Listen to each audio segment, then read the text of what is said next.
Okay. Hello, everyone. Good afternoon. I hope you're all well. Thank you so much for joining us today. I apologize. We had some technical difficulties, obviously, still trying to fix those a little bit. My name is Jocelyn Sturenchak. I'm the Director of Economic Development for Can Do, and I am here with Ryan Hertel. I'm going to get his video up and running. Ryan, I'm asking you to start your video. There you are. So hopefully everything will move smoothly from here on out. So thank you all for your patience. I'm excited to see the participant level that we have right now. Looks like we're going to be getting started here. And Ryan is going to be working with us today on a live feed of building a website, going over some of the components that are in that website and answer some of your questions from Tuesday's session and from anything that you see today. So we really encourage this to be an interactive session. We really encourage this to be something that you can really dig in, ask questions, understand what's going on, and we're pretty excited about it. So Ryan, with that, I'm going to turn it over to you. I'm going to stop sharing my screen here so that you can, and we're going to get started. Sounds good, Jocelyn. No, thanks for the intro. And yeah, just as Jocelyn was saying, we had a session on Tuesday, which went great. So thank you to any returning participants. Tuesday was an awesome starting session. And one of the biggest things we wanted to do now was we were talking about building websites and what's important to put into either a rework of your website or a brand new one on Tuesday. And Jocelyn had made the recommendation that we'll take some questions and answers today, but also demonstrate the builder in a little bit more since there were some parts we didn't get to. But I do want to say that this is primarily going to be a question and answer period. We're looking for any questions that you'd like to ask on how you could, better utilize your web presence, website. If you want to dip into social media, that's fine too. We're just here to try to answer some questions from anyone out there who might have, concerns on what they could be doing best now, during this pandemic, or how could they be getting online quicker? What should they put online? So those are the kind of things that we are totally willing to talk about. And I think it's worth saying, and Jocelyn, correct me if there's an easier way, but they could raise their hand and they can ask a question. And there's the Q&A tab right here. So I don't know if I could show this from my screen, but in your Zoom browser, just bring up the Q&A option. It is to the right of your options on the bottom. You should see it there, and feel free to ask a question. Jocelyn and I will go through, and we'll make sure that we try to hit everybody who asks anything. So as I'm presenting and talking a little bit, just feel free to drop some questions. We'll take breaks so we can primarily focus on the Q&A if we can get that going. So let's get started. We're happy here with our second session. Really excited to be doing this, and thank you so much to Can Do, Think, the Wilkes Small Business Development Center. There's a lot of people who have helped put this together, so thank you again. Let's flip my screen over here, and we're going to get into a web builder and review what we did on Tuesday a bit, and we'll go start from there. Let's see. All right. As long as this is working correctly, you should all be seeing the Canby Innovation Center window. Is this working correctly, Jocelyn? If I can just have a check. Yeah, Ryan, you're good. Awesome. So for everybody who's watching, on Tuesday, we started talking about what it takes to build a website from the bottom up and where you should start. And we had some great points that we talked about. We talked about simple things like just including, a cover to your website, including, your about section, your contact information, and there were a couple other bullet points. So for those who were there on Tuesday, you'll remember that.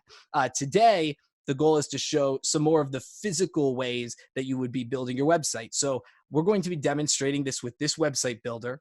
This website builder is called Inkaloo. It's the website builder that we use through our agency, Socialoka. But more so, it is very similar to other platforms out there. So it's useful for me to show you how this would work, because many of you who are working with other website programs such as Squarespace or Wix will have other similar experiences. So we'll show a little bit about some of the features of what you can drag and drop into your website, and I'll highlight how these, span across multiple web platforms, just so you can understand that maybe these features are good for your business or your website as it already stands. So it's more so to show, what's available out there, so you can understand how that might be able to help your business. And we'll chat about the mechanics. And all of this should really span across many of yours, many of your, I guess, websites or just, online marketing platforms as you have it. So yeah, if you have any questions, feel free to stop, but we're going to use Inkaloo today as our way of demonstrating how these builders work and how you can add to your website. So starting right off, we're going to be talking about a couple of services. We're going to be talking about how within a website builder you can add different tabs, how you can add pages. We're going to talk about how you can edit your SEO and your meta descriptions. I want to talk about adding a blog, sizing pictures for web. We can talk about using icons. And I also want to talk about finding Google Fonts and fonts online and the pictures that you would use on your website.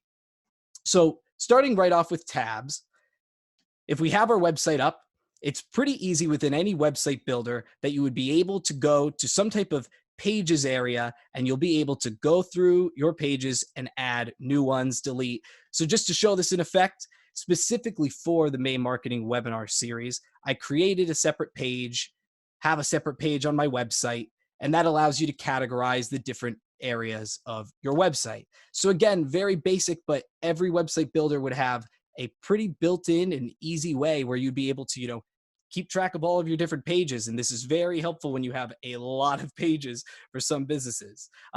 So again, make sure, when you're hopping in, you should be able to add your pages. It should be a really easy feature to do within something that will allow you to create a website. Make sure you're watching out for that. In addition to just pages, tabs as well.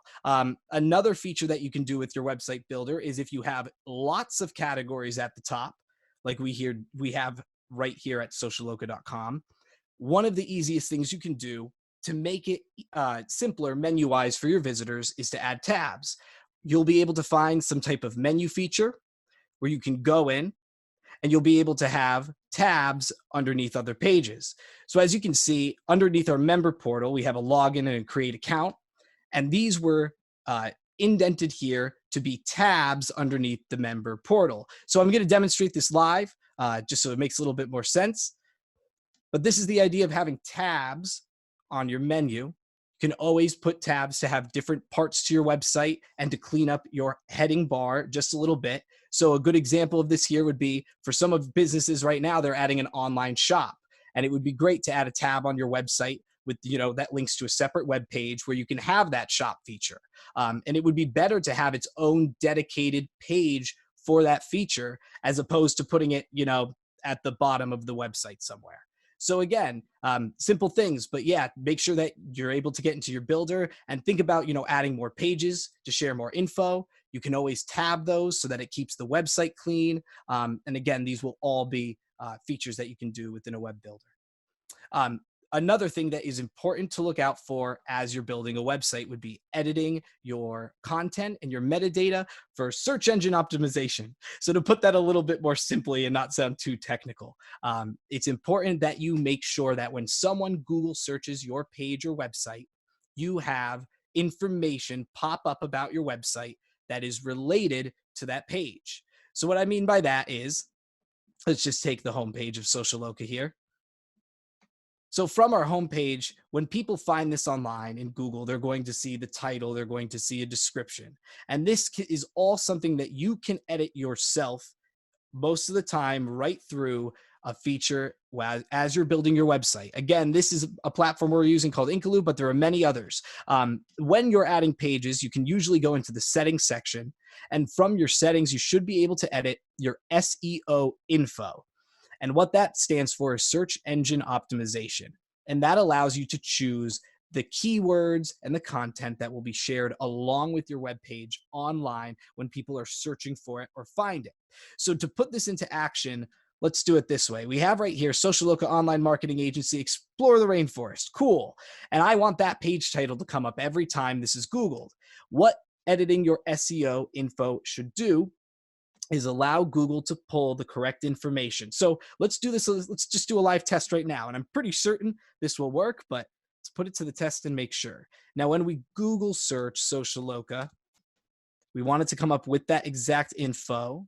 Yep, so we have Socioloka Online Marketing Agency, Explore the Rainforest. And below it, we have Socioloka's Redefined, yada, yada. Let's see, is this the exact same information I had in here? Yes. So this SEO information is directly correlated to this information that your customers and fans, visitors, whoever they are, they're finding it out there. So make sure on your website that you're representing all of your pages appropriately. It's super important for people finding your website who are relevant and going to use your product or service. But again, it's just to keep your website making sense, and you want to have this information here work and make sense to Google. So, and to show one more here, let's show another. Just to explain this is once you edit it for one page, you'll need to do this for others. So most of the time you'll need to go into every page or every part of the website and edit this search engine optimization information.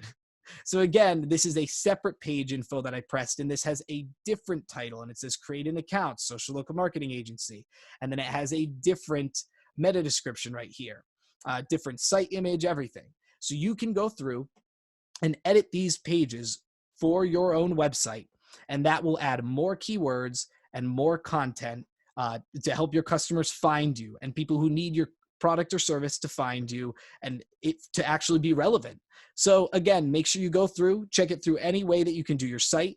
There should be a way. Maybe you can even ask your web developer if you have one, in your business. You can ask him, hey, do we have the right information as, all of our Google info for our metadata? And they'll say, send it over if you don't.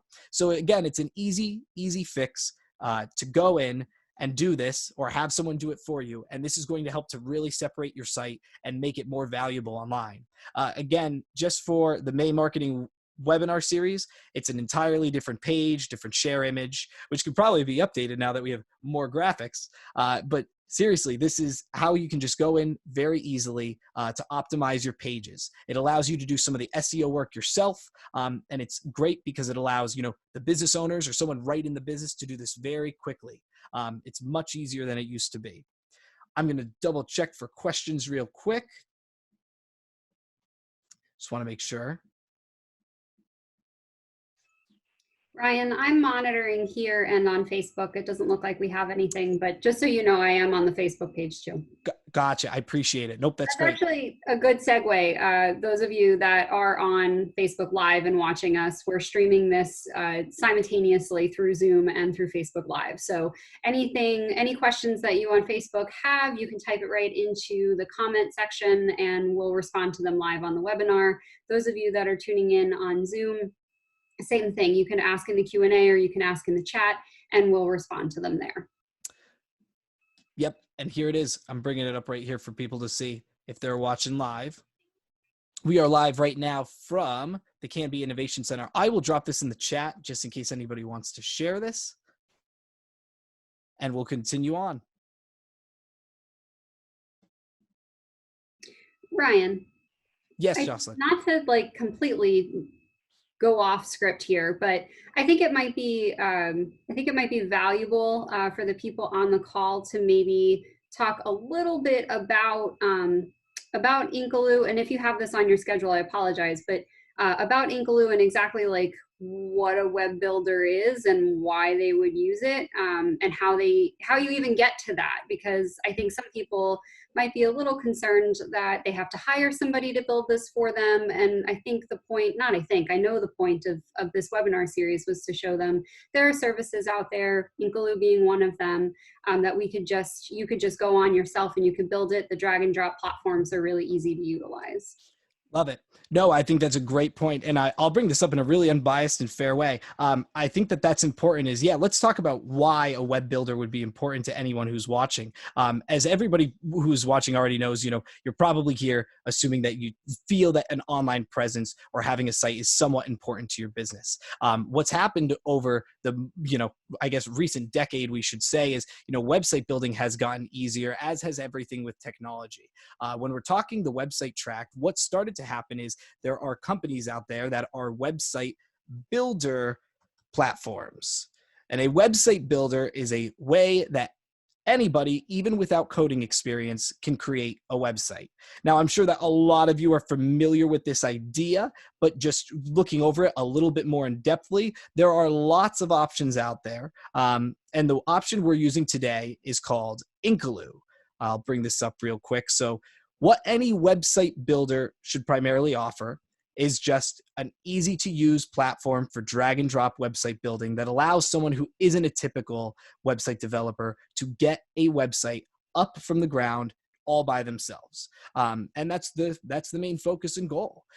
So as far as how website builders are really trying to pride themselves and promote, it's all about simplicity. So with Inkaloo, we really promote the idea that it's simple and easy to use for anybody, because let's be honest, just because someone wants to start a business doesn't mean they have all the information to get themselves marketed and going right off the ground. And people just don't have the time to sit and learn every way to do a professional website from the ground up. So these website builders take a lot of the hassle out of it. What they also do is they have active ways that you can integrate with other apps, so you can connect other features. Oh, sorry about that. Zoom issues. You'll be able to connect other apps and features through these website builders, which will make your website even more valuable. So instead of worrying about custom integrations and having all these custom portals and thinking about how complicated that could be, there are many solutions now where you can integrate other services that do a lot of the work for you. A perfect example would even just be PayPal. Really easy way to process credit cards through an online portal online. So again, no coding experience, no problem. And this is pretty much how it is with every website builder. They do offer, value to people who are more advanced with coding, and they can add in their own custom integrations and whatnot. For example, the Facebook button here is custom coded in through Facebook, and Facebook allows websites to take that code and put it into their web builder or their customly, produced website, and they'll stick it in and it works. So now it's become a hybrid mix of having something that's simple from the base that can get you going with the ability to build on top of it. So when you are choosing a website builder, all of them will similarly, allow you to start with a theme. And with these themes, you'll be able to start your website and just get going right off the ground. So these themes take a lot of the work out of it and allow you to jump into your website for whatever industry you need it for right away. So if we're a photographer, let's take this live demo here. You'll be able to load up a theme and you'll be able to get started right away. So let's do this. Here, start with this theme.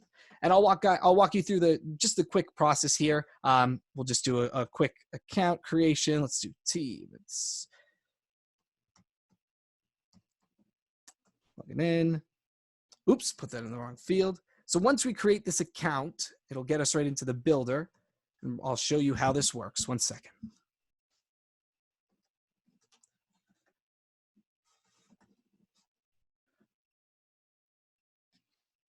Oh, just choosing our caption, mountains and hills. Oh, Google. There we go. We're not a robot. We're getting in. Save the password. So we created our account. That was it.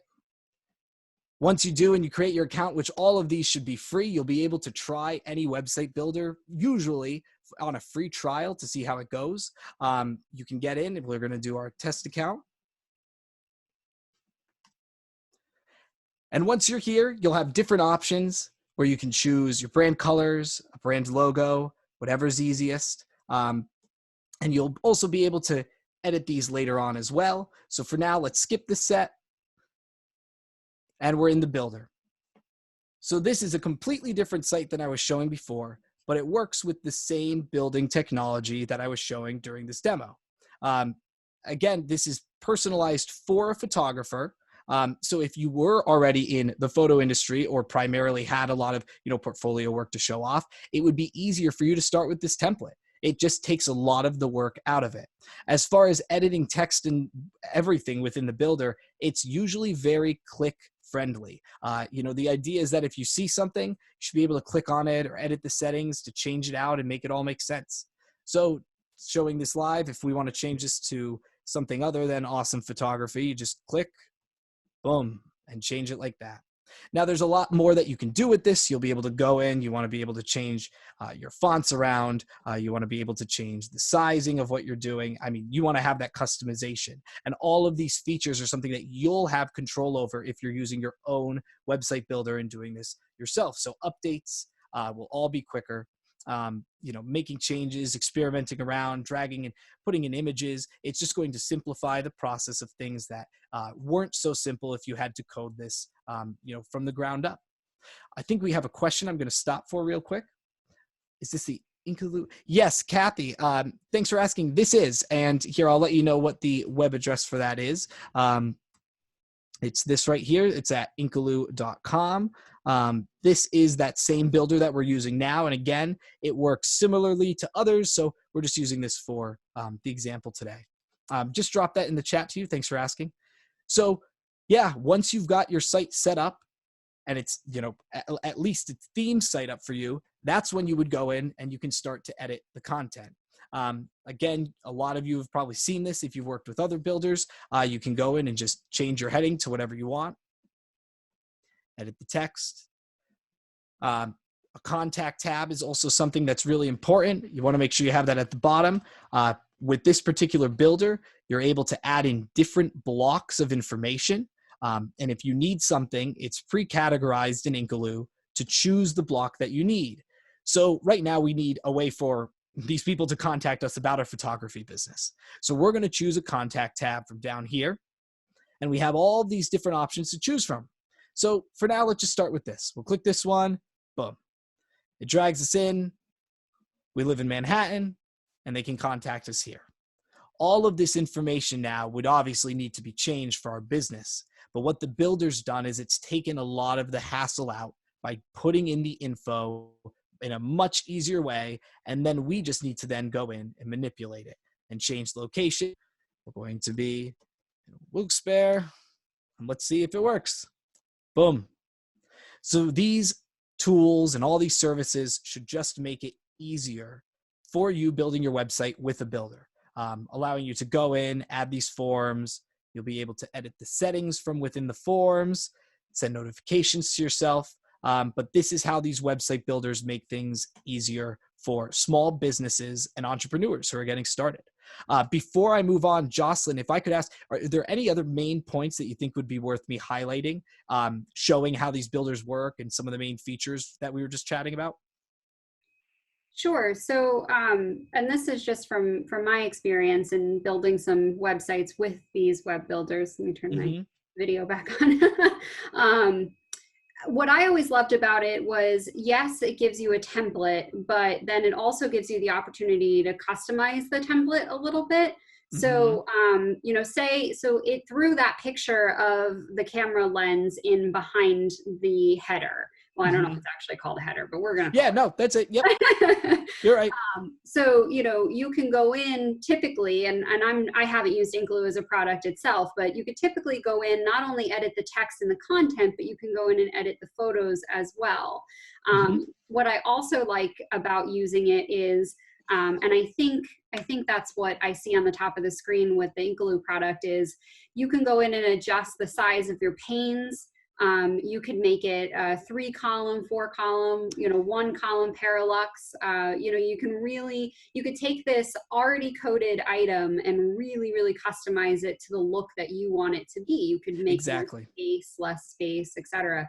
So I think maybe kind of as far as the Inkulu product itself, because it does translate to some of, pretty much all of the other builders, maybe you could just show how, some of that drag and drop platform works, that, maybe you can make the header bigger or smaller or, whatever.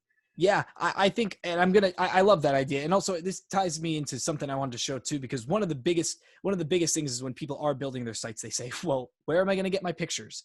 And it's one of the most common things is people are like, well, I know what I need, but if they're not a photography business, they're not going to have all their own photos. So let's show how you can manipulate these templates a little bit more. And to show that, let's grab a photo. Let's go to burst.shopify.com. This is a great website for anyone who's watching. The platform is called Burst, and they have free high-resolution photos. So it's a great company online, and it's a great way that you can find stock images to build a website or for your marketing or anything. So if you want to take a note, burst.shopify.com, it's a great resource. So here, let's do exactly what you said though, Jocelyn. Let's show how this, the whole builder can take different images and make something of this. So let's download this image and take that. We just download this photography image and we want to switch out the background here.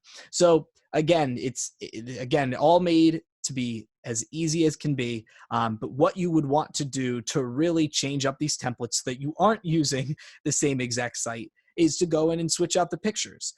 In this instance, it's just the background photo, and it'll work very similarly for all of you. You'll be able to go in and adjust the background photo of an image, and you'll be able to upload something new.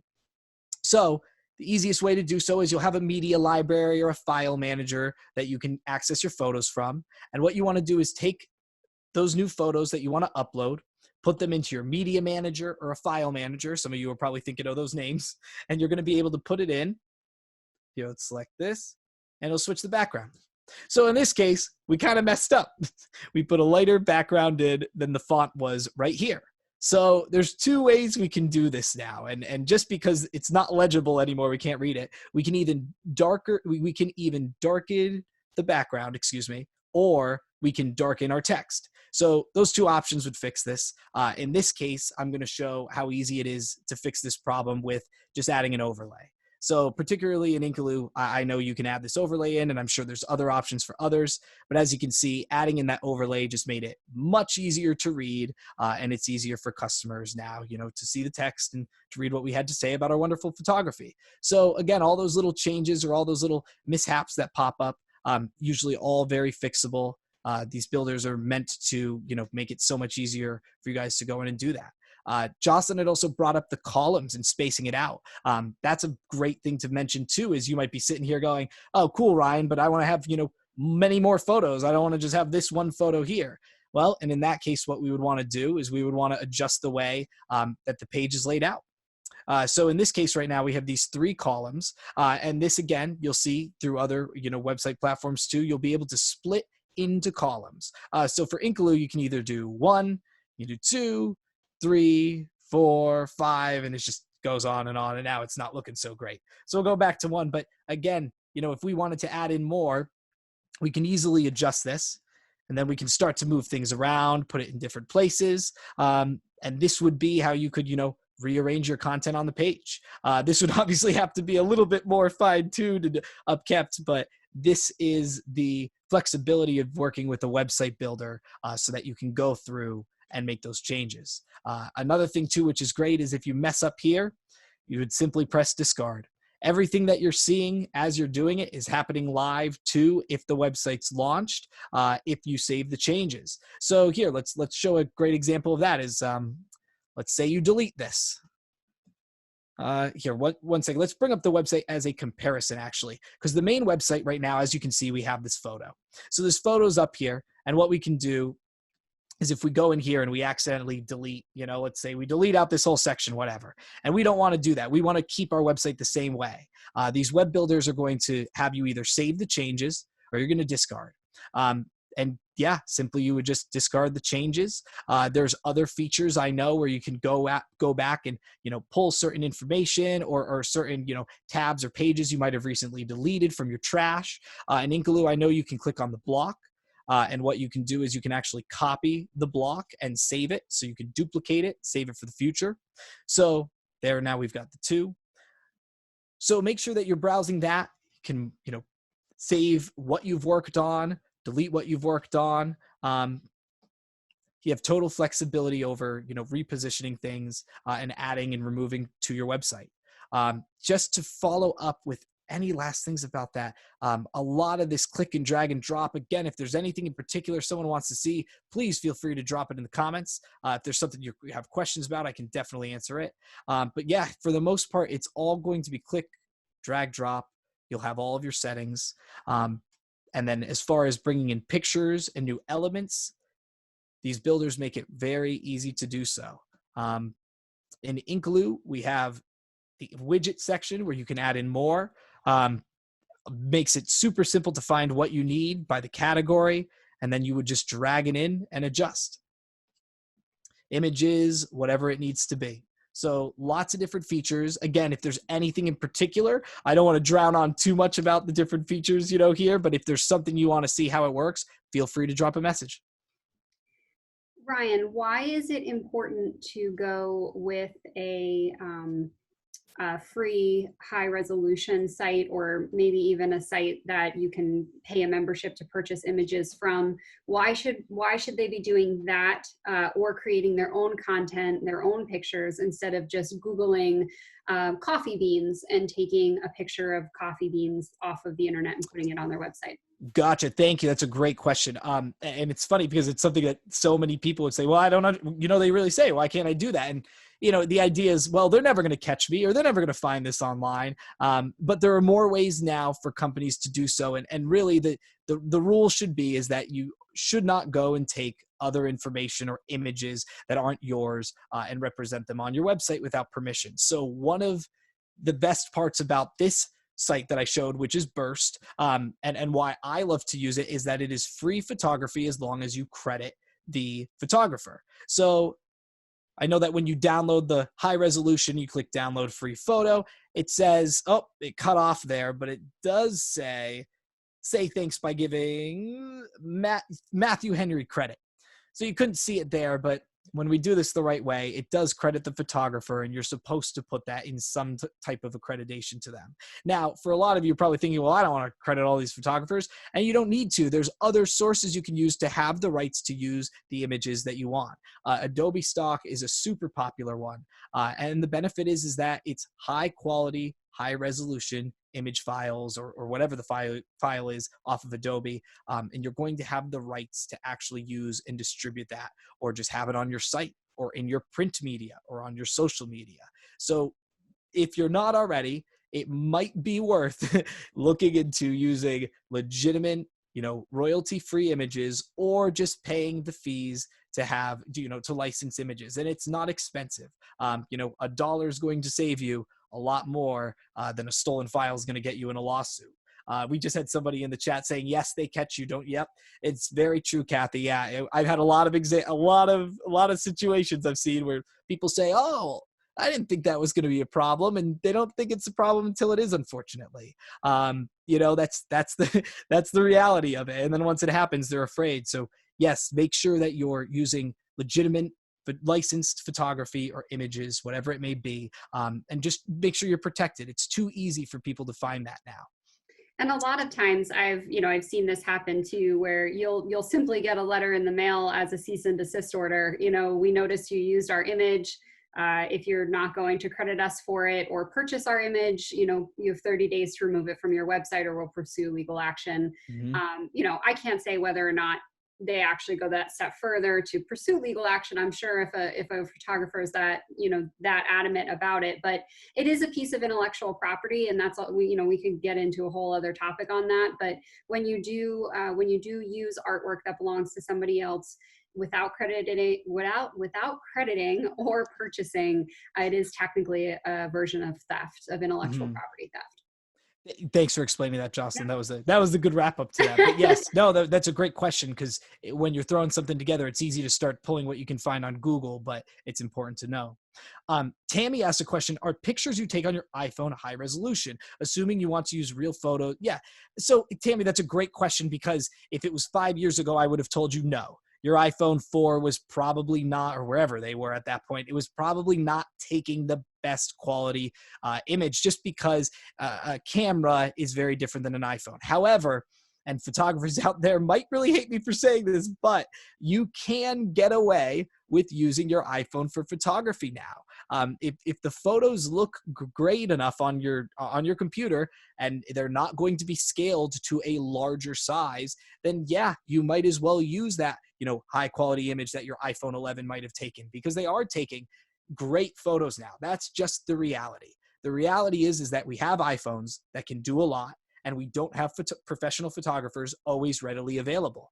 And if you've got your iPhone and need to grab that image, and you need to get it on your website to circulate that or get it out there, I think it's a perfectly acceptable thing to do. So yes, even when you're doing this and building a site or doing anything, that regards digital marketing, yeah, an iPhone photo is legitimate now, as long as it's taken well and well lit. you can definitely use so. That's my opinion. The other thing too, and this is just a little plug for Think and the Hazleton Innovation Collaborative, or any type of entrepreneurial network that you have in your community that you're watching from. That's a really good opportunity. Say, I don't have an iPhone, I don't have a smartphone, maybe I'm not that good at taking pictures, or I'm nervous that I'm not that good at taking pictures. It's a really good opportunity to, look into hiring a local photographer.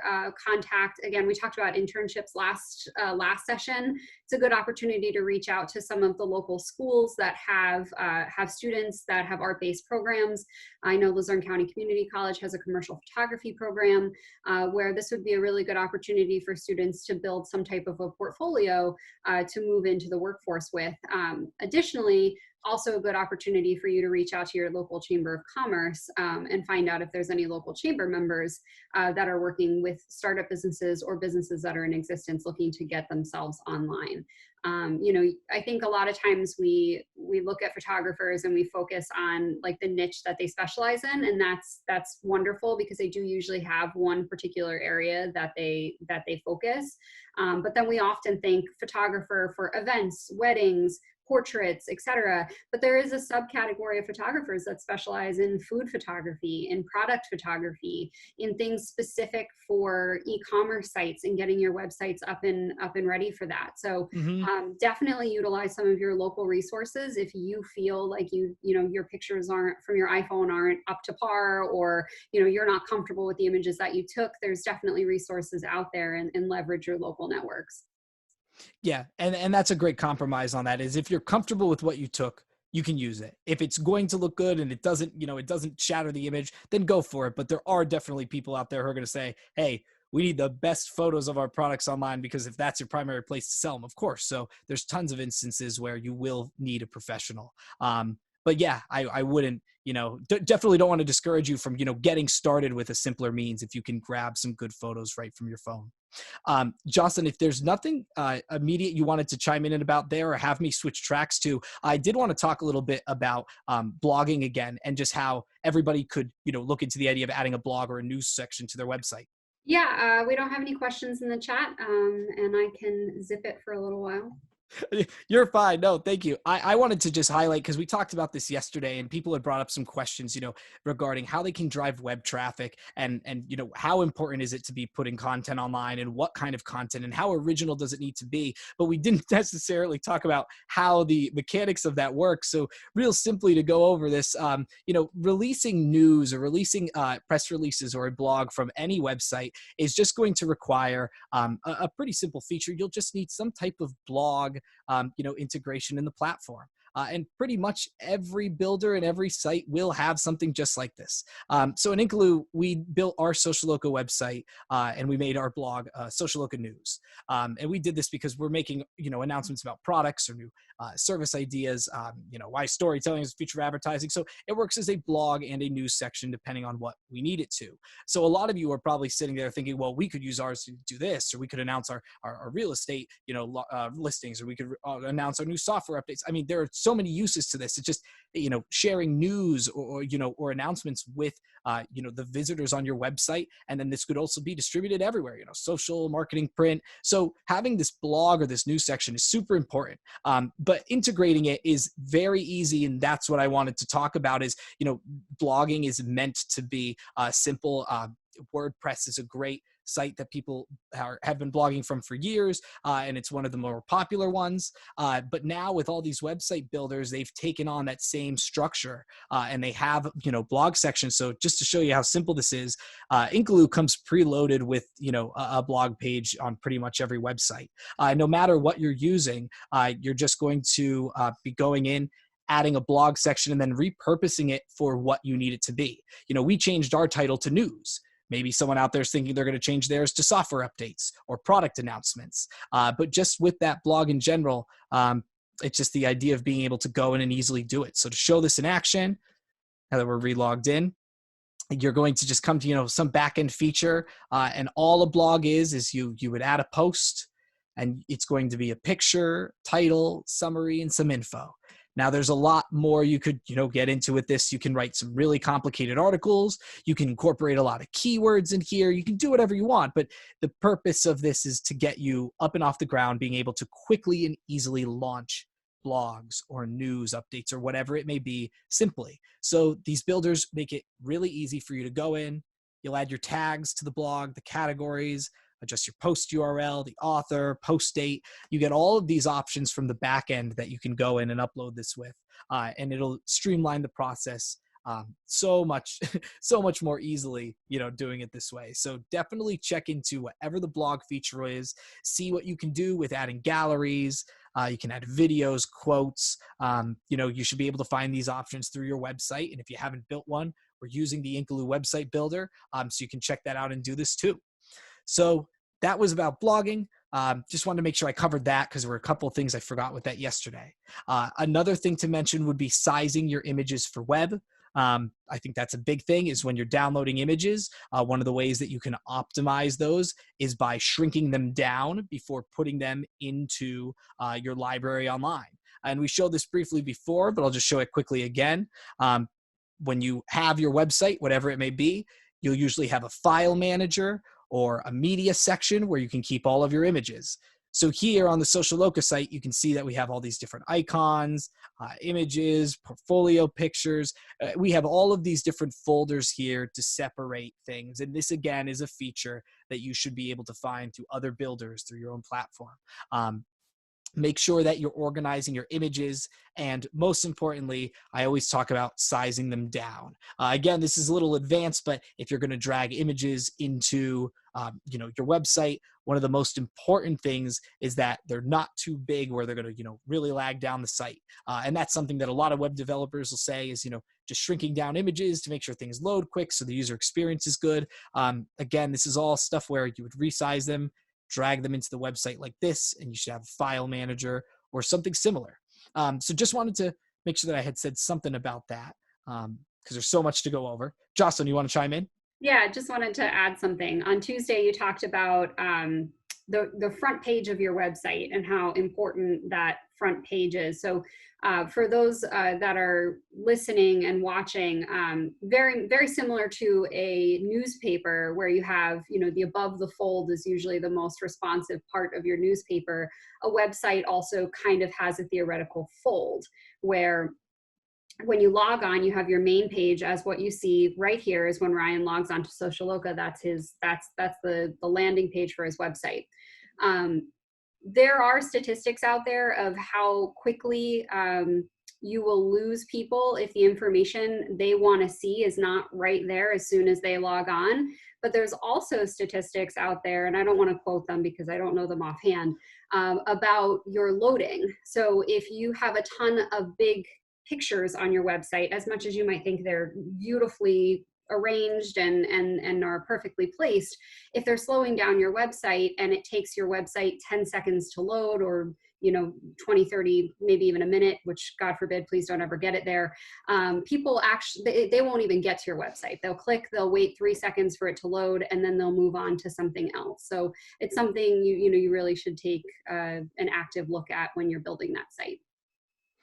No, that's a huge point to make. And that was even more of a problem years ago, but it still is. And that's why I tell people, you can make the fanciest website you want. You can put every video up there and think it's going to look great, but there's so much more to it than it just, looking good. It's about, does it run well? Does it perform? Is it loading? And to be really honest, it's funny we're talking about this because recently, like this week, I've been dealing with an issue where we had a customer's website and it was not performing up to par. And it performed, so poorly because of, integration issues or whatever that we had to rebuild it. And we had to switch it over, to a website builder from a more custom coded website. So there are lots of, reasons where that simplicity and fixing those speed times, using a website builder to automate some of that work for you helps. But just so you can better understand why, it just has to do with having too much, information, too many pictures, too many videos. So those are all important things to think about when you're adding to your site and resizing pictures or content, like we said. And Kathy in the chat asked a great question. She said, is there a specific size to resize your images to? There is. technically, but it would be a lot to get into in this chat. And the reason I say this, because I should give you a real answer, is because you can resize your images to exactly how big you believe they will need to be in people's desktops or on their mobile phone. For example, these images here in the services, these aren't too big because I knew they would never be viewed at a large, a large size. But this header in the back with all the leaves in the rainforest, it's definitely a larger image, and it needed to be exported at, more so the size of a desktop, 1080 by like 1900 or whatever, something around there. Not exactly sure where those numbers are, but this is something too. I can add this, we can get more into this in another session, but just to let you know, it would be about trying to size them down to, as small as you can get with them still looking good at the sizes they'll be. And again, that's hard. We have different, mobile phones, tablets, desktops. These images change, they rotate, the videos, they span out, they shrink down. We never really know how our customers are going to be viewing them. And that's one of the challenges with all of this. You can predict it and try to prevent, but you don't know every which way they're going to be looking. That's just the reality. So yeah, when it comes to that, don't overthink it too much. A lot of these web builders will help you with, shrinking down the images, but, be aware that, sending over photos that are 4,000 by 8,000 pixels because you had a great photographer take those photos, you should definitely shrink them down or make sure that they are before uploading online, because no customer or no fan or no visitor wants to sit and wait 15 seconds for a picture to load just so they can say, oh, well, that wasn't the picture I tried to click on. So that's the reality of it. Do your best, but don't overthink it too much. That's a whole nother topic. Great question though. Cheryl asks, what size should the photos be in general? Cheryl, just saying that just to make sure I get that too. In general, though, photos like this, for example, might be at 400 by 400. If I share my screen differently, I could probably better show this. But really what you're going to be looking at, Cheryl, is photos are going to be, maybe 200 pixels by 600 pixels, or they're going to be, some simple size. Here, I can use a tool, which I don't believe is going to show to you guys, but I can actually tell you how big something is pixel-wise. Jocelyn, you want to chime in here? Nope, sorry. Just video bombed by the dog. Sorry. That's okay. No, here, so just to have this work for you, Cheryl, and I'm not sure if this tool is demonstrating through the Zoom chat, but I'm using something that's telling me right now that this image is about 400 by 400. This image right here that I've got my cursor circulating around. So if this is 400 pixels by 400, that gives an idea. These smaller ones, this is 188 by 188-ish. So you can get very specific, just trying to, respectfully tell you, like, if you want to get that, in depth about it, you absolutely can. You can say, hey, well, these probably only need to be 200 by 200. Let's shrink them down. But again, there's a lot to think about there. So don't totally overthink it, but it's good if you're aware of the idea. It's more so the idea of if this image only needs to be, let's test what this is. This is just about, like 200. Yeah, it's the idea that you wouldn't send that at 2000 by 2000 if it needs to be 10 times the size smaller. As silly as that sounds, that's a real issue, because that's what happens when you get great photography and then you have to shrink it down for the web sometimes. And that's just how it works. So yeah, just pay attention to that and be mindful. I think that's all you really need to do with that. So moving on from there, I wanted to just mention a couple more things. We're running out of time. We've got about 10 minutes. I think something I could really talk about, though, is Google Fonts and other font choices, which is something, maybe even just a font is something I should chat about in general. Let's look at Google Fonts. So with any website and marketing in general, it's important that your brand is represented and you have, your own unique style, look, whatever. Everybody kind of already knows this, but Google Fonts is an awesome way to find different styles just to make, the words and the text and the content look different. That's ultimately what we're trying to do is, have it match our brand, whether it needs to be sleeker, cleaner, more showy, simpler, and Google Fonts has a lot of options. So if this is something you would like to look through, simply search Google Fonts, and you'll be able to use these fonts with your website. So what these website builders will allow, and let me switch back to this so it makes sense, is any of the fonts on your website can be adjusted.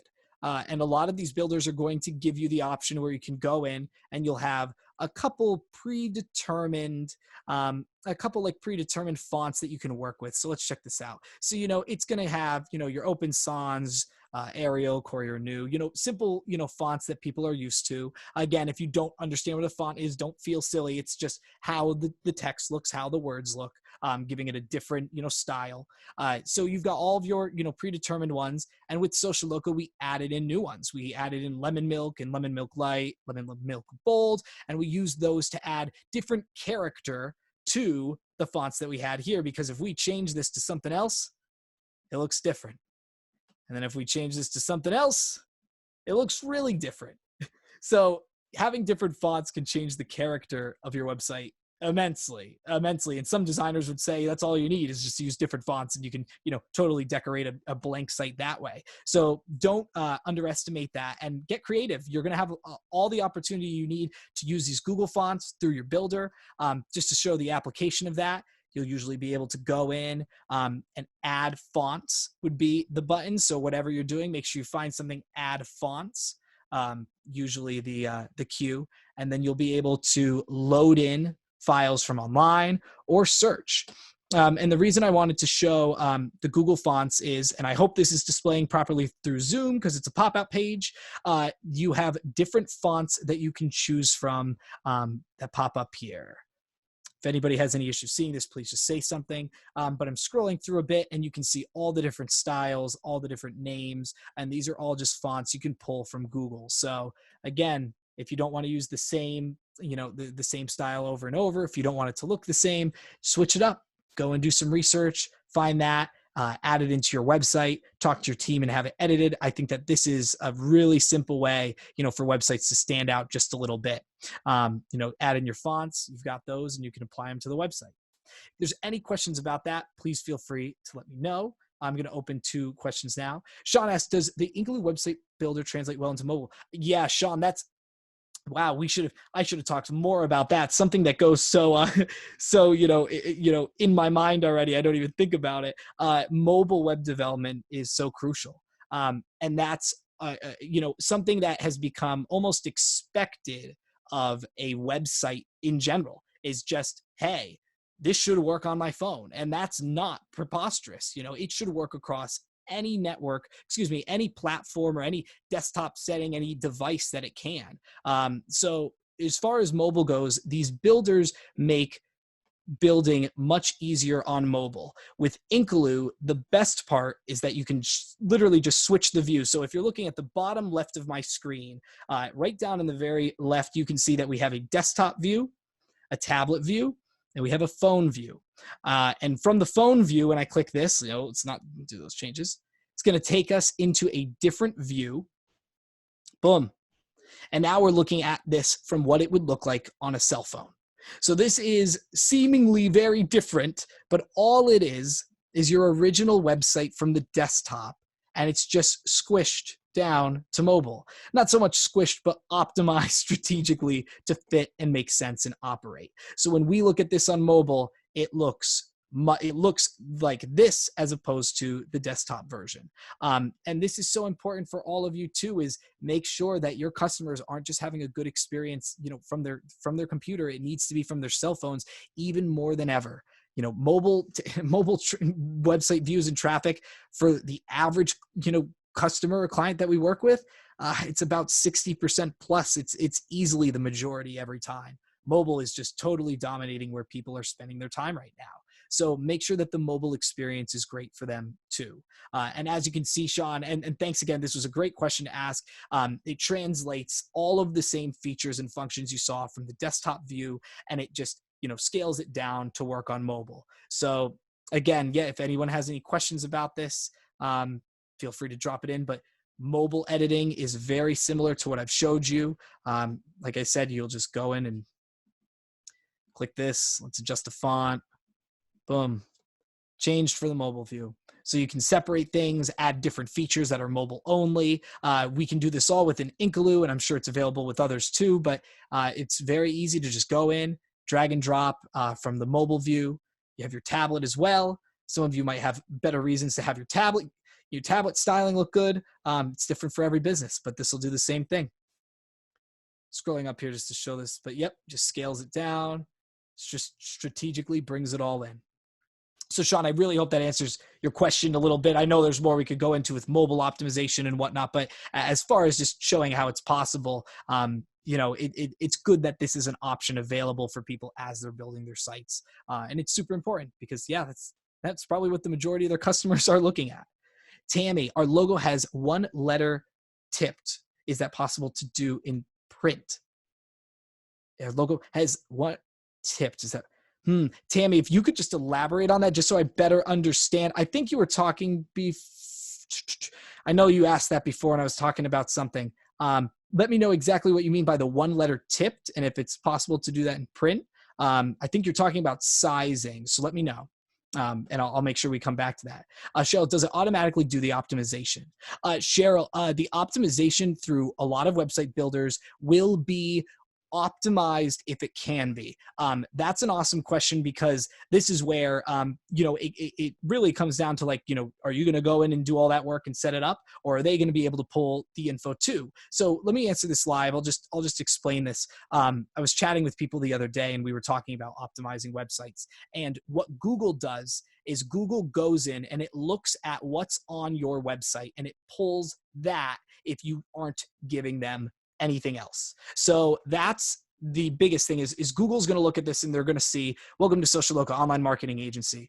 They're not probably going to read these buttons as easily. They're going to go Social Local products and service. So they're going to see that. They're going to scan the website, see what's there, yada, yada. And then they can take that information and automatically optimize your website for what it's worth. However, we can't trust Google or a robot to get what's best for your business. And that's where marketing agencies and these web companies really come in is, they're coming in and not just saying, let me help you do this. They're saying that they understand the expert side of things with what keywords you should have on the back end, what's important to have on the top of your website. Because if Google is going in and saying, oh, well, what's Social Local about? And it doesn't say online marketing agency, they're going to say, what is this dude doing with his toucan? And they're not going to understand. So make sure that you're telling Google what's best through the content on your website. And again, we also talked about the search engine optimization, filling in this SEO. And this might be more so the better answer that you were wondering about is putting this info in here is telling Google and search engines to look at that.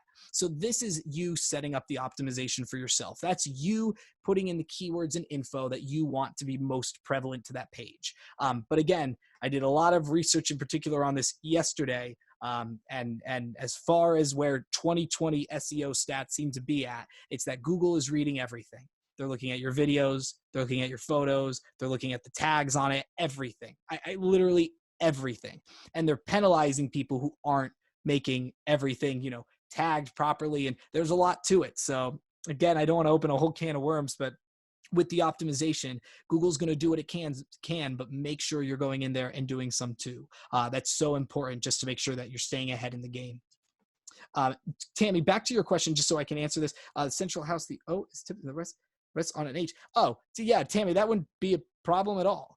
Having that off like that is fine. I mean, I have the toucan and this creates a huge issue with a lot of things actually. But it's not. I have a great friend who I'm partnering up with him and he's in print, and no, that's not an issue at all. If you had a separate question about that, feel free to drop it and I can definitely just email you and get you in touch with someone to help as far as print related. But no, that shouldn't be an issue across digital or anything. You'd be able to make that work. And specifically for Tammy, at the end of this, we're going to put up our contact information. So feel free to email Ryan directly or reach out to him directly for a little more information on that. Cool. Yeah, and I'll get you in touch with the right person. No, great question so far. We had someone ask, the business is 75 years old and the original signage was not done on the computer. I haven't seen it. Oh, okay. I understand. So you're saying that we have someone in the chat who's asking, it seems that they have a sign, on their building or, with the business, and they need to use the sign that is on the building because it's not digitally created. So just to let you know, I think the answer here is that it would be worth digitally recreating the logo or the sign. And depending on what it is, and it's hard for me to speak because I don't know for sure, but if the sign is just letters or words, it might be possible you could just find something similar in Google Fonts. You might be able to talk to someone and say, what do you think this is? Or, you can, look around online and try to see what fits it best. Just if that's, how you're not sure about it. But other than that, if you had a designer digitally recreate it, I really feel that that would be worth your time for many reasons. Any, mailheads, print, sending invoices, whatever the case may be. If you don't have, the exact version, you can always recreate it. And Jocelyn, I'll let you chime in on that. And just another kind of going back to what we said about the photographers too, that's a really good opportunity to work with your local chamber of commerce, find out who's a local graphic designer in the area or a local marketing agency like Ryan's that hire graphic designers that they could easily go in and, digitally remaster something like that for you, modify the logo to match that. There's a ton of different skill sets that they hold to be able to do that for you. Yeah, I mean, and just even one thing, you're not out of line in asking that either. If you say something, they say, "Oh, well, why don't you make it new?" No, it's your sign. If that's what the business knows, that might be best for your business. Your whole area might know you by that name or that sign. We don't need to know the full extent. It's just that's the point. Is if that's meaningful. I mean, after 75 years, that's how you build rapport. So yeah, I agree with Jocelyn. Like, take that, have it recreated. It's not uncommon to do. I know people that have built signs and then said, let's digitally recreate it. So, it really doesn't matter. It's just, what works for your business and what's best. But you can absolutely work the other way. It doesn't need to be digital and then physical all the time. There's no set structure. It might be easier, but if that's where you're at, it's not an issue. Try to find a graphic designer. Again, a marketing agency or someone can help. And Jocelyn even mentioned, we're talking about contact the chamber, maybe an intern, something like that. There's lots of solutions. So definitely seek somebody to just help you with designing that. Definitely not a strange thing to ask for, though. Makes perfect sense. Jocelyn, I know we're running out of some time. I am pretty good for the most part with what I had on my list. Are there any final thoughts or questions that I could go over that might be beneficial to people on here? It's a good opportunity for viewers and attendees to type in your questions, over the next 10 minutes or so. We want to try to wrap this up by 3:15. The only thing that I wanted to address is we had somebody in the chat kind of make a comment about the cost effectiveness of Inkaloo. I guess, Sean must be a user of Inkaloo already. Yay, thanks for joining us, Sean.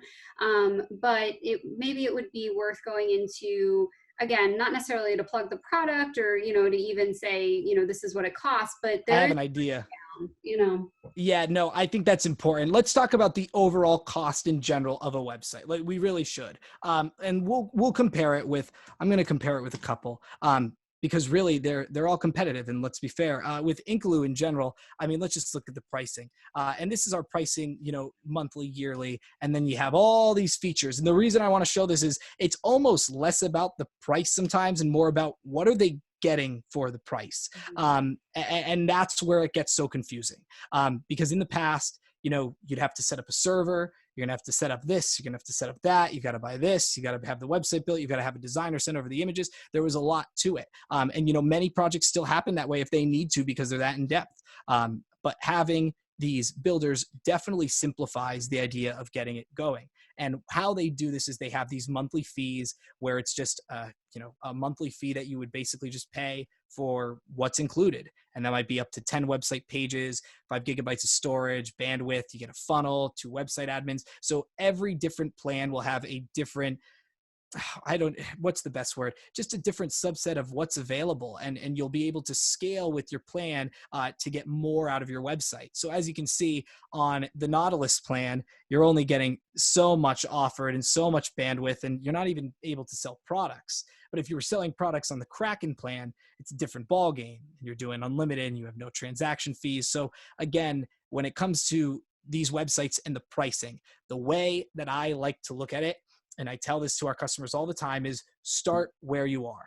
And if you just need that single page website just that single page website to say, hey, we weren't online, but we need to be now. And if you need to call us, here we are. If you need to reach us, here's our address, and then have the map pop up.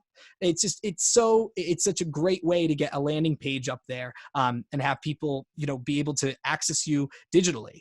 And then if you need to move up from there and you need to start, allowing more, and eventually you have to move up to an e-commerce plan, then great. But these builders are meant so you can start where you need to be and scale your way up, because nobody's needs are the same. They're all definitely very different, actually, from what I've realized. So make sure that you're looking at the different plans that you can choose from. And again, this could go for how you have your website now. Maybe go and look and make sure you're not spending too much. Maybe make sure that for $5 extra a month, it would be worth having that extra feature. You want to go on there and try to utilize that best. But yeah, with all these plans, compare them, see where you can start, and start with the most cost-effective option. Jocelyn, any specifics I could add in there that I might have missed? No, I think that's important. Especially with like the $5.99 plan, you'll commonly see that with these web builders. And I think, Ryan, you said you were going to compare it to somebody else's. Yeah. It's super common just to have a really base platform of, I just need to have a website. I need the lowest cost. I'm already paying X amount of dollars for my domain. I don't need to sell product. I don't need all this optimization. Well, I mean, you do, but whatever. So you can go with the base level, $5, $6, $10 a month, and get yourself up and running. And there are a ton of different add-on features depending on the builder platform that you're using that you could use to modify your website and the access and amenities that you get with that membership. Mm-hmm. Do you have a question? Here, let me take it. Neil, can you give a rundown of how much bandwidth is required for different levels of daily users? Great. Yeah, that's a great question. Neil, I'm going to be real honest and tell you that you will probably not the majority of people listening will probably not have to worry about a bandwidth issue. I wish I knew more numbers to give you a better answer, but primarily bandwidth issues would be, let's say you have 100 people on the website at the same time. If you had a low bandwidth and you didn't have the capability of keeping the website running quickly for all those people, then it would just kind of clunk out and crash. However, those are really uncommon issues now. If your website gets that convoluted, you would notice it really slowing down, and you would need to bump it up. But no, these, especially in the pricing, and Jocelyn, I'll try to bring up, I was trying to find it just on, other sites, and I'll find their pricing as well to compare. But Neil, just to better explain, this says you only get, 2 gigabytes of bandwidth. But that's all you would need right now to get started with a personal website for $6 a month, where you might have a couple people a day go up and find it so that they can reach out to you for your hot dog, shack. It's very simple base like that. And then once you hit, an e-commerce plan, you've got unlimited bandwidth, you're fine. But like I was saying, even up to, some of the gigs here, it's going to be all you would need for a general business. It would just be those extreme cases where you might have hundreds of people, or, maybe even thousands, shopping online or doing something like that. So don't stress too much about that. It's part of the plan. And that's why I wanted to bring that up too, is a lot of these pricing plans, they say all this stuff and people look and they go, well, I didn't know I needed that. I didn't know I needed bandwidth. I didn't know I needed all these website admins. So it can get complicated. So it's best to look at it that way, though, is, it gives you what you need for that plan. And should you have an issue with that, you would just scale up plans, or, it'd just be so uncommon. These are pretty much set up to, give you exactly what you need for the price point you're paying for based on what type of business. And that's how it'll be through all platforms too. They're all pretty straightforward. Just checking if there's any other. Okay, that's taken care. Great. All right, we've got questions answered. We'll give it 5 more minutes for people to ask some. Let's bring up some other pricing. Let me try to find Squarespace pricing. I think Squarespace, if you go down to the bottom, like in their footer, they had something that is usually where you have to find it. Thank you, Jocelyn. Look at that. I was going to say using Squarespace. Yeah, no. And again, it's important that we highlight the fact that all of these, are beneficial for different reasons. Some people have, products or services that integrate better with others. So it's important to look at it all. And I think that, yeah, this is again really similar to the pricing here, just less at face value. But again, they're showing, does it give SSL security? Is there unlimited bandwidth and storage? Yada yada. And yes, and it's all set up to work this way. Mobile optimized websites. So yeah, it's important that you check through the checklist and just make sure that everything's listed. And if it's not, and you say, oh well, this person told me that I could get more bandwidth, like are you gonna stop my website from loading as fast? And the answer is no, but it's worth making sure that you're competitive and choose the best one. So explore your options if you're looking into this. It's definitely important to do so. And definitely check through the what's there and what's not there, and you'll know what plan is best for you and where to start. Ryan, what is SSL security? Oof, that's a good question. Let me not mess this one up. So, or at least why is it important? Well, it's extremely. Hold on. It's an SSL certificate, and again, this is the slight bit of a website person in me, but SSL certificates, yeah, it's what enables a website to move from So an SSL certificate secures your website. I wish I was better prepared to answer this simply, but at the top when you're searching something, and you guys are going to relate, the light bulb's going to go off. Sometimes you'll say it says HTTPS, and that S stands for secure. And that's what you want on your website so that your information is protected, and it signals to Google that you have a security on your website, and then you can have people on there. Their information is safe. It's actually very important that you have one. And it's this right here, this HTTPS. So is that something that, so I'm building a website for myself, and I'm using Squarespace or Inkaloo or Wix or whatever. Is there anything additional that I need to enable, or is that something that typically comes? Do I have to pay for it extra? So that's the best part, is in the past, you would need to pay for these as an additional, source. I mean, I think we were paying $70 a month, or not 70 a month, excuse me, $70 a year, I believe, was what we were paying GoDaddy for some certificate that we needed. And again, this was a while ago, and then I learned better. But at the time I was like, oh, well, this stinks. And now a lot of these SSLs are straight through builders, and it's straight through. They have it through Squarespace. We have it through Inkaloo.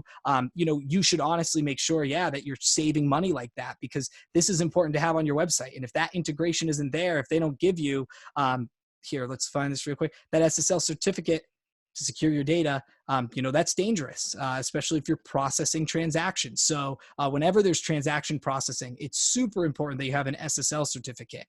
And the nice part is that these builders just add that in, and you don't even have to worry about that. But being aware is definitely important and part of the game too. So for anybody that is on here that might have an older website, whether it was built for you hired somebody to build a website 10 plus years ago, you might want to just double check to make sure that that HTTPS is on your existing website. And if it's not, reach out to that web builder, or it might be time to upgrade your website to ensure that you have some type of security level on that as well. Yeah, and that security level it's just crucial, especially right now with the way that things are on the web. Is now's a really big time where people are jumping to the web. So unfortunately, there are people out there who want to make that more difficult for others and take advantage of them. And it's prime time to go around and see what websites aren't secure, what websites have a lot of traffic, and they're not going to do anything if we attack them or hack them. And that's happening. So and not to I guess promote that you should be worried about that, but just cover your bases and make sure that you're preventing things like that from happening. And it's as simple as just choosing a way to build your site that includes it. And if you don't already have one, like Jocelyn said, definitely talk with your team and make sure that you have that added. If you're not seeing that lock up at the top of your website saying that it's, secure, then that's not good. Definitely an important thing to talk about, especially right now in time. Great point, Jocelyn. And Sean beat me to it, but I was going to say this. He just put it in the chat. It also affects your Google ranking. So if you don't have the S at the end of the HTTP, that'll affect your Google ranking as well, right? Yeah, which is a huge thing. Great point, Sean. Yeah, and that's another reason that if they don't have one already, even if you're not selling online, because that's something I said, I probably shouldn't have said that. It's worth it even if you're not selling online. It's worth it all the time, because just that Google ranking and proving that it's a legitimate website, that's just as important. But like I said, if it's e-commerce, Definitely don't wait on something like that. Definitely. Checking chat now. I'm gonna mark secure. Awesome. All right. I think we got through most of the questions in here. Yeah, I think we're doing good. Ryan, if you don't have anything left to share on your screen, I was going to put the PowerPoint back up with your contact information. Oh, absolutely. Here, I can stop this. Yeah, and I'll stick around if there's anybody who wants to say. I see we're dwindling off, so thank you for everybody who even came to listen and watch. I hope you got something out of this, just trying to be beneficial and share some information. And Jocelyn, I'll wait around, but thanks again for having me. Yeah, of course. Ryan, thank you so much for being here and for doing these sessions with us. We really appreciate it, of course. Sorry. Love it. Nope, I love it. I love the screen. There we go. Are we good now? Hey. Um, so again, for those of you that have joined us this session, last session, both sessions, this will be going on next week on Tuesday and Thursday as well. Next week, I believe, Ryan, correct me if I'm wrong, we're talking about social media and social media engagement and building your social media websites or social media sites. Yes, if I can, I'll say the title. So on Tuesday, we're going to be talking about setting up your social media for accessibility and success. So what I wanted to focus on there was, now is the time we need to be collaborating online. How can every business really utilize what they have and just, step up to the plate and get all of their content out there as easily as possible. So we'll have a great talk on Tuesday about that. And then on Thursday, we're going to do more of a Q&A session. We'll take live questions through it. And it's going to primarily be about how to get your engagement on social media and beyond. So we'll take some of what I had talked about on Tuesday, meaning this coming Tuesday, and then a week today, we'll have another Q&A to chat more about social, what you can be doing, what the best practices are. There's going to be so much to talk about there. So I'm really hoping for that to be a great session. Yeah, and for those of you who haven't signed up already, you can go to the Greater Hazleton Chamber of Commerce website and register there. You can also stream it on Facebook Live on the Canby Innovation Center's Facebook as well. So thank you so much for joining us. Again, thank you, Ryan from Socialoka, for being with us.